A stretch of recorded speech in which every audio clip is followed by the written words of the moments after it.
Hola, estamos en un nuevo capítulo de La Mirada del Cuervo, esta vez sí con La Mirada del Cuervo. Sé de llamar la atención esto, bueno, acostúmbrense, de vez en cuando lo tengo que usar. El ojo está, pero no funciona. Así es que de vez en cuando un poquito de dolor me molesta y por tanto lo uso para mayor comodidad. Ahora bien, la última vez que nos reunimos, hablábamos de la anarquía que se produjo después de la abdicación de O'Higgins en 1823. El periodo llamado anarquía es un periodo bastante complejo en la historia de Chile. Sin embargo, como dijimos la última vez que nos reunimos, no fue del todo estéril. En ese periodo se produjeron un montón de sucesos. Tal vez el más relevante es la famosa revolución del 29, en donde el presidente es electo Francisco Antonio Pinto, padre del que sería después presidente de Chile, don Aníbal Pinto Garmendia, y don Francisco Antonio Pinto, que representaba a un determinado grupo de estos dos grandes bandos que se van formando durante el siglo XIX, que también los mencionamos en el último capítulo. Hablamos de pipiolos, liberales, y conservadores o pelucones, que se llaman también. Estos dos grupos entran en conflicto cuando el presidente Francisco Antonio Pinto decide nombrar como vicepresidente a un señor que no había obtenido todos los votos. Tenemos que a la caída de don Ramón Freire comienza una serie de procesos, de sucesos políticos que dan como elegido presidente a don Francisco Antonio Pinto, quien nombra a un señor de apellido Rego como vicepresidente, que no reunía los votos suficientes. Aquello generó una serie de molestias y genera también un conflicto abierto que deriva en la Guerra Civil de 1829. Y la Guerra Civil enfrenta por primera vez a pipiolos y conservadores o pelucones, que serían dos facciones que se vivirían sacando los pelos durante todo el siglo XIX hasta incluso la Revolución del 91. Curiosamente, la Revolución del 91, muchos antiguos historiadores, digámoslo así, porque más bien historiografía, planteaban que esa revolución, y me estoy saltando muchos años, ojo, se habría producido en este conflicto liberal-conservador. Sin embargo, cuando llegue el momento nos daremos cuenta que es mucho más que eso. La revolución de 1829 termina con la batalla del Ircay, en donde finalmente el bando conservador, pelucón, liderado por Prieto, José Joaquín Prieto, y secundado por su ministro Portales, vencen finalmente a los pipiolos liberales, dando inicio a lo que serían los llamados decenios conservadores. Es importante este tema. ¿Por qué? Porque este grupo, los conservadores, pelucones, paradójicamente estaban aliados con los o'higginistas, siendo que fueron ellos mismos los que originaron la caída de don Bernardo.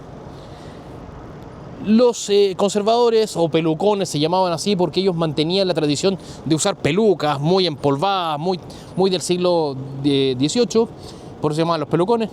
Se aliaron con o'higginistas muy militaristas y con un grupo económico llamado los estanqueros. Ojo, una especie de cartel, un cartel al estilo de los actuales carteles, ojo. ¿Ya? Y eran los carteles que se dedicaban a la venta de tabaco. El tabaco,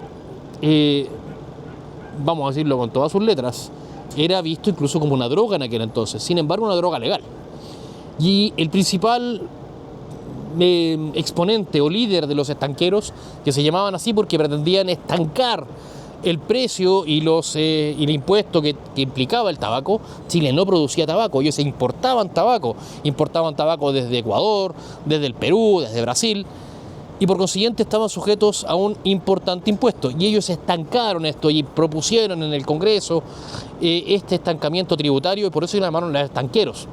Y su principal líder fue don Diego Portales Palazuelos, un personaje bastante difícil de entender en nuestra historia, puesto que es el principal arquitecto de lo que sería el siglo XIX. Me voy a parar un poquito en esto y voy a retrotraerme un poquito para que me entiendan mejor. Si hablamos de don Bernardo O'Higgins como padre de la patria, don Diego Portales Palazuelos fue en el fondo padre de la República. y padre de una república que sería dirigida o reglada por la Constitución de 1833, que duraría casi 95 años.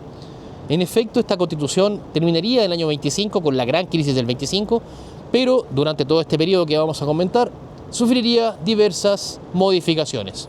Sin embargo, esta Constitución del 33 plantea un régimen autoritario muy duro, con una figura presidencial muy dura, y en donde se establecía una figura que Portales muchas veces dijo: la mano de hierro en guante blanco.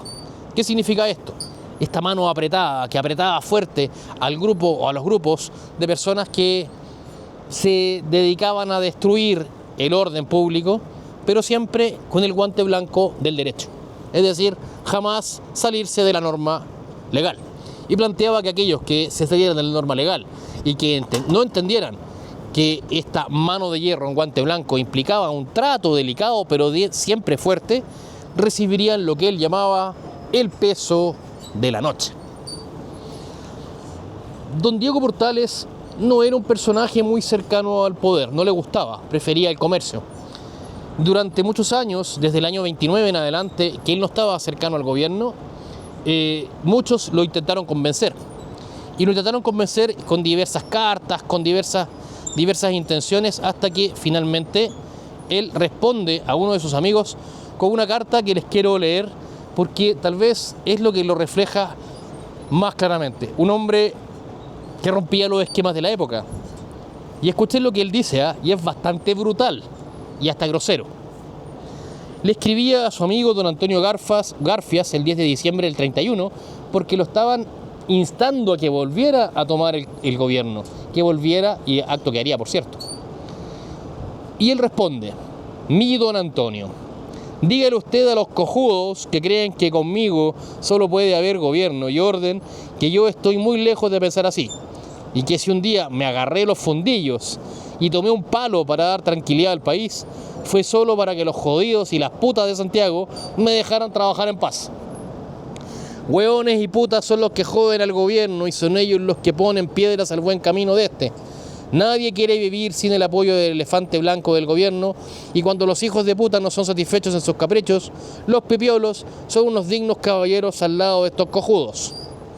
Las familias de rango de la capital, ojo con eso, se refiere a los conservadores, todas jodidas, beatas y malas, obran con un peso enorme para la buena marcha de la administración.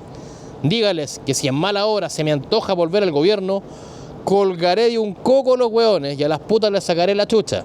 ¿Hasta cuándo estos mierdas?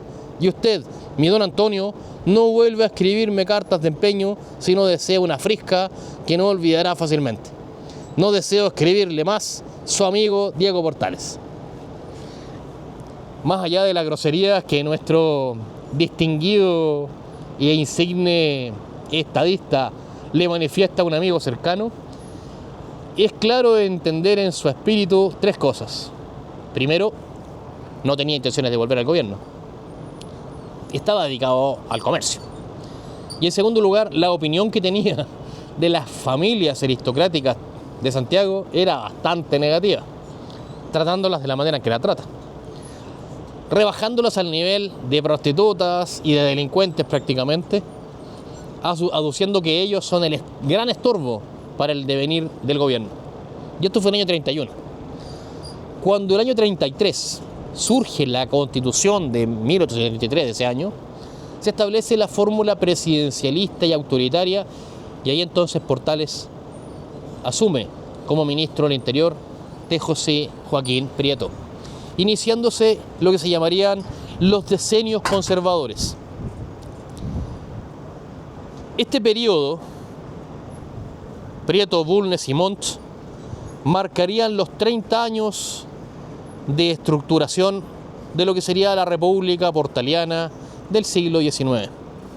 Sin embargo, sucesos aciagos marcarían el devenir y en el camino del gobierno de don José Joaquín Prieto iniciarían un proceso complejo que daría con nuestro ministro Portales en la tumba. 3 años después de asumir el gobierno y de entrar en vigencia la Constitución del 33, en la que, ojo, Portales no tuvo injerencia, a pesar de que sí tuvo influencia. Él no trabajó en ella.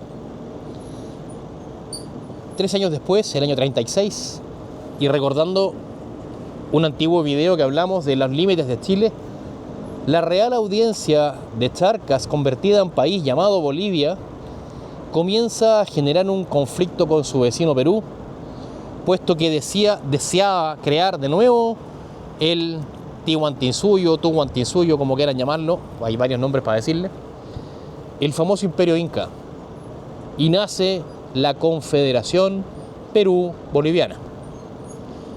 Para Portales, con muy buen criterio político, aquello era una amenaza para Chile, una amenaza importante.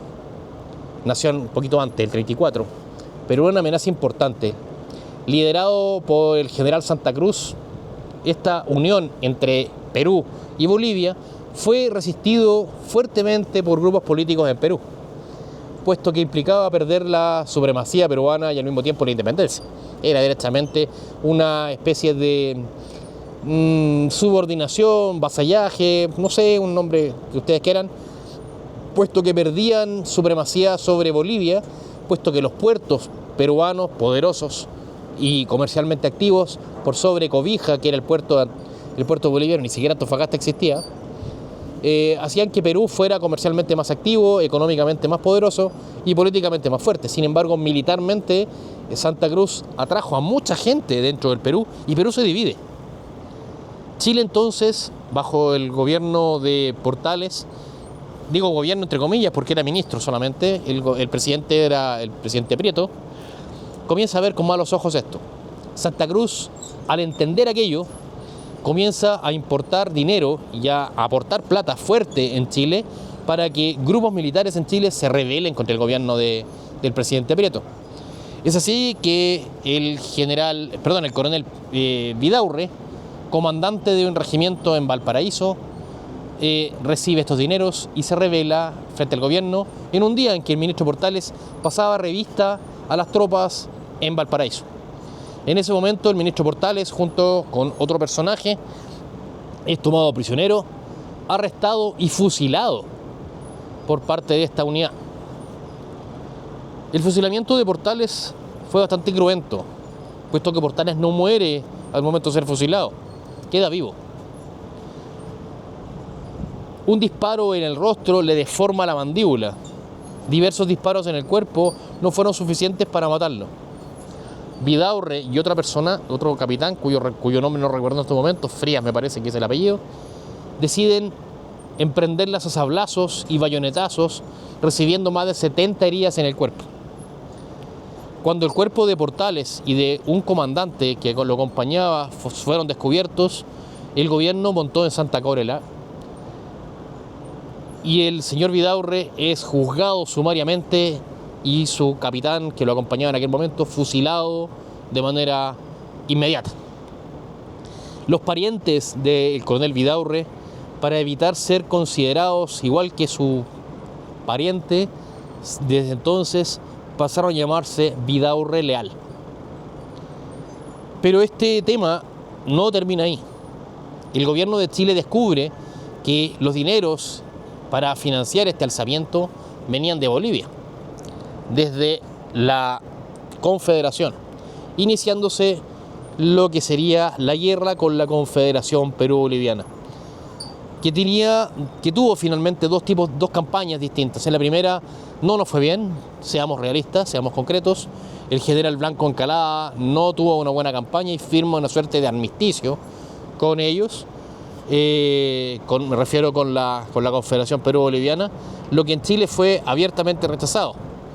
Don Manuel Blanco Encalada desde entonces fue considerado un paria político y termina sus días escondido en su casona que hasta el día de hoy funciona ahí en la calle Padre Hurtado con Colón, como un museo. Esa fue la casa de Blanco Encalada, vayan a verla, un museo muy bonito. Pero él termina aislado políticamente, producto de esta situación militar que fue adversa, y se inicia una campaña nueva. Se le entrega el mando al general Manuel Bulnes, quien logra sendas victorias en la batalla de Portada de Guías y finalmente en Yungay, aliado con las tropas que rompían un poco con esta, no un poco, derechamente, con la Confederación, tropas peruanas me refiero, leales a su Estado unitario, se enfrentan a la Confederación y es derrotado finalmente Santa Cruz en la batalla de Yungay. Bulnes vuelve victorioso a Chile y años después es electo presidente, iniciando el segundo gran decenio conservador. Portales fue sepultado en la Catedral de Santiago con pompas fúnebres muy solemnes. El año 2006 o 2007, si mal no recuerdo, mientras se realizaban trabajos de remodelación del altar mayor de la Catedral de Santiago, se descubrió una tumba, extrañamente sin nombre, que se confirmó después de trabajos antropológicos, que se trataba precisamente del ministro Portales.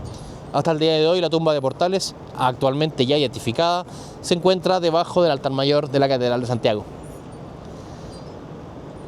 El legado de Portales, el legado de Bulnes también, en lo que sería la guerra contra la Confederación, sería determinante para establecer dos elementos fundamentales para lo que sería la identidad de Chile en todo el devenir del siglo XIX.